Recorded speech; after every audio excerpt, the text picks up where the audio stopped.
Hello and welcome to my channel. So this is part 2 to my stand-up comedy series with my friend Christian, who does stand-up comedy. I hope you've enjoyed the first video, and now without further ado, here is part 2. So why do you think stand-up comedy is important? Stand-up's important for a lot of reasons. I mean, that's kind of like, yeah. I think, especially now, in this time period we're at, with a lot of hypersensitivity and tension between a lot of people that there wasn't a long time ago or even 10 years ago. There's just kind of a feeling, you know, and it's negative and it's not nobody's comfortable. Yeah, nobody's comfortable. I would say the general tone of people is negative. Everyone is super negative. Yeah. And I don't know if that's just LA, but it's pretty tense. And I think comedy is something that people can go do and just laugh, feel good, laugh. Mm-hmm. I think it really ties humans together and makes people kind of relate on levels that they normally wouldn't in everyday life. Mm-hmm. And I mean, that's why it's been popular since forever. Socrates. Probably even earlier than that. I mean, most likely. Mm-hmm. But it's just one of those things. I think it's very important to laugh. And laughter is the best medicine. It's the best medicine. Patch Adams, he did it. I just think we need it. And we're always gonna need it. You can make a joke about anything, okay? Mm-hmm. You can make a joke about anything. Mm-hmm. Should you? That's the thing. People are like, you can't joke about that. You can't. Mm-hmm. You can joke about anything you want to. It's up to the comedian, because a lot of the times people aren't gonna like what you have to say, and you just gotta get used to that. But also, in this current, social climate, you could say one wrong thing, and then your career is just decimated. You're done. Yeah, and there's a lot of people, the general populace now, if something is said wrong, it could be very bad. Mm-hmm. That's why also another thing about the hard part about being a comedian is being able to walk those lines in a way that is still tasteful and charismatic. And it takes a lot of skill, and a lot of people try to do it, and it doesn't come off because they either don't have the charisma or they said the wrong wording. And it could be something as small as the wording in the joke, because people can laugh at a premise all day. It's how you present the premise, which is gonna make you a good comedian. It's tricky. Yeah, it's tricky. To say the least. It's tricky. Since it is so tricky to get down and navigate, is there can you go to school for stand-up comedy? You can go for acting and you can even go for singing, but is there a stand-up comedy program? There are, but it's all bullshit. It really is. You can there's stuff that you do that is helpful to learn, how to structure a joke. How to get ideas for a joke, because a lot of people don't know how to organize their thoughts. I'm one of those. I have a lot of trouble sitting down and having a bunch of things that I want to write about. You know, so it's good to have the direction on here's how you can think of a joke.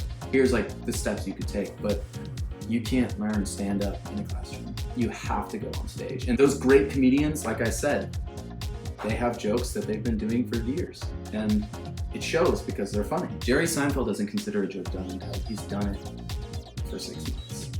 If he does it for 6 months, it's done being edited, and then it feels good enough to do his jokes. I believe that's what he says. I could be wrong exactly, probably that's an approximate guess, but that's hard. There's a lot of factors. I could talk about this for hours. Seriously. How has stand-up comedy changed since forever ago with the ancient people to now? Comedy was more of storytelling, like funny stories with like funny tidbits here and there. Now it's of course just kind of shaved down to funny. You know, like stories with funny, now it's just funny. I guess if that makes sense. I don't know what I was gonna fucking say there.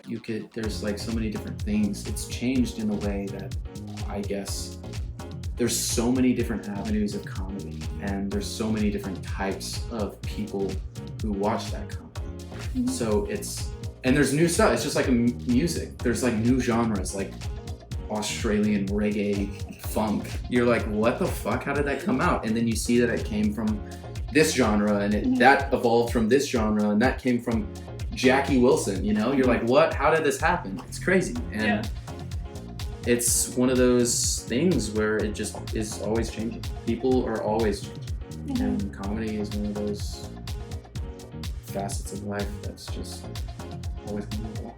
That's kind of deep. Yeah, it's kind of deep, bro. Kind of fucking deep. So I feel like we kind of covered tips for writing a set, like in all of that. Well, like be honest. There's some good tips. Some more tips I could think about for sure. The biggest tip is write down whatever you think's funny. If you think it's funny, that's your style of comedy. Write that shit down. Write that shit down. Put it down. A good tip for like writing jokes is always have a notepad. I write in this all the time. I'm missing a lot of paper. Keep that thing on you. Write a notepad, a journal, whatever helps. Your phone if you want. I like personally writing stuff down. It's just a different feel for me. Sometimes you're gonna be walking down the street, you're gonna be at breakfast, you're gonna be doing something, and something funny will come to your head. Write it down as soon as it comes to your head, because you'll forget it. Yeah. And you'll hate yourself for forgetting it, because sometimes they're really good jokes or really funny material, and you just don't want to forget that. That happens with me with singing. Yes. Like oh my gosh. Yeah. Like when you're writing a song, you're like, oh, cool. What a great line. What a dope beat. And you're just like, okay, record it. But another thing you should do is writing is writing, especially when you're doing comedic writing. A lot of people think it just comes to you. Yes, of course, carry a journal when stuff comes to you, but sometimes you're just gonna need to write. You gotta listen to your creative side. Whatever comes out, if it's stupid, if it's bad, if it's not like really anything, just write it down. It doesn't need to be organized, just write down whatever. It can always be reworked. Exactly. Right? Ernest Hemingway wrote drunk and edited sober. Just do the fucking same thing, I guess. Editing comes later, write, then edit. Don't edit while you're writing, write, then edit. And just don't ever doubt yourself. And have fun. You are gonna have fun. Woo! Bombing is fun. Getting better is more fun. It's not fun. It's really not. It's embarrassing and it's sweaty. That's the one word I'd have to say. It's sweaty. Where are the best spots in LA to go perform? I've been to Flappers. That's where my friend like performs. That's where I took my class. The place is fun. It's really fun. Kind of expensive, but whatever. Bert's Backroom's a great place. I would definitely, as a new comedian, I would definitely not like straight up like sign up for like the Comedy Store and Laugh Factory. That's a lot of pressure. Because those are like legendary places. Those are like the spot. The Comedy Store is like one of the best, like the most well-known places for comedy.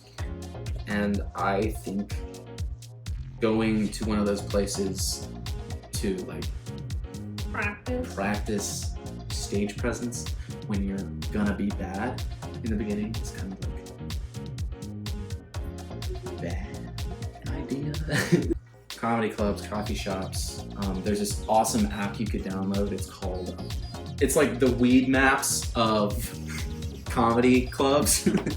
And it's like, people who don't live in California don't know what weed maps is. Oh yeah. So weed maps is something you can look at, and it brings up all of the dispensaries around you. It's kind of magical. The Comedy Bureau.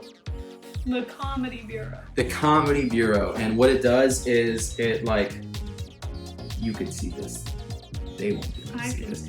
It's like, it shows you a map of Los Angeles with all the places that host open mic nights, and it gives you a little calendar for each day of the week and each time slot that said clubs would have a spot for someone to go see comedy or go perform comedy.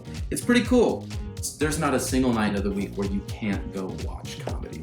If you really are into it and you really are like focused on it, you could make every single day a day to go observe, practice, which is a good idea if you're trying to make it as a comedian. Just like be natural, be funny, like just say something and then just do it. Because when you tried it, it's like one of those weird, like Murphy's Law, you know, like if something bad can happen, it will. If you try to be funny, it's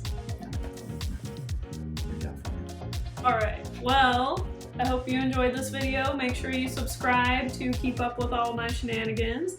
And follow me on Instagram. Yep. _Christian_Ray_. There's a lot of underscores. I'll put it in the description. Put it in the description. Yeah. Thank you, Christian. Thank Round of you. applause. Round of applause for Larisa. Woo! All right. All right. See you later. Adios. Okay, questions. Did you learn anything between part 1 and part 2? Are there any tips that you think we may have missed that you think are important? Let me know in the comments. Don't forget to subscribe and keep up with all of my shenanigans. As always, thanks guys, and I'll see you in my next video.